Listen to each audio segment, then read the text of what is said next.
सुप्रभात बच्चों, कैसे हैं आप सब। उम्मीद करती हूँ आप सब अच्छे होंगे। तो बच्चों, हमने पिछली कक्षा में पढ़ा था सर्वनाम के बारे में। तो आज के अध्याय में हम पढ़ेंगे अध्याय नंबर 9, जिसका शीर्षक है विशेषण। तो बच्चों, आज की कक्षा में हम जानेंगे विशेषता बताने वाले शब्द तथा विशेष्य के बारे में और इनका प्रयोग व महत्व। तो चलिए शुरू करते हैं। कुछ शब्द नामों के बारे में बताते हैं।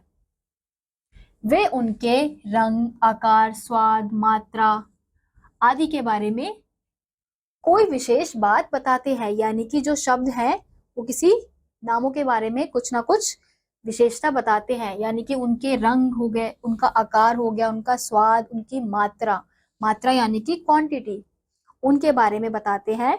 तो जैसे कि यहाँ पे हम कुछ देख सकते हैं। यहाँ पे हमें क्या दिख रही है? गुलाबी कमीज। तो यहाँ पे लिखा है गुलाबी कमीज। तो ये क्या है? ये इसकी विशेषता बताई जा रही है। ऐसे ही मीठी जलेबी। तो मीठी क्या है? मीठी इसकी विशेषता बता रही है। ऐसे ही अगला है काले जूते। तो काले जूते की विशेषता बता रहे हैं। ऐसे ही नेक्स्ट देखेंगे फलदार वृक्ष। वृक्ष कैसे है? फलदार।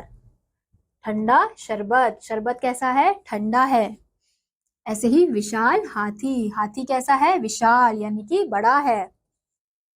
यहाँ पर गुलाबी, मीठी, काले, फलदार, ठंडा और विशाल शब्द कमीज, जलेबी, जूते, वृक्ष, शरबत और हाथी की विशेषता बता रहे हैं। संज्ञा और सर्वनाम की विशेषता बताने वाले शब्द विशेषण कहलाते हैं। यानी कि वह शब्द जो किसकी संज्ञा और सर्वनाम की विशेषता बताते हैं, उन शब्दों को हम विशेषण कहते हैं।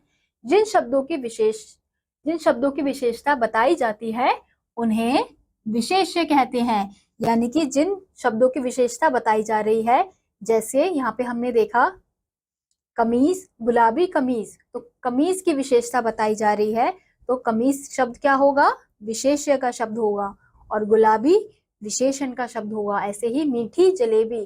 तो जलेबी की विशेषता बताई जा रही है, तो जलेबी क्या होगा? जलेबी शब्द विशेष्य शब्द होगा। और मीठी क्या होगा? मीठी होगा विशेषण। ऐसे ही अगला देखते हैं फलदार वृक्ष। अब वृक्ष क्या है जिसकी विशेषता बताई जा रही है? तो वृक्ष क्या होगा? विशेष्य होगा। यानी कि जिसकी विशेषता बताई जाती है वह शब्द होता है विशेष्य, और जो शब्द विशेषता बता रहा है वो शब्द होते हैं विशेषण। तो इसी के साथ बच्चों, आज का ये अध्याय यहीं समाप्त होता है।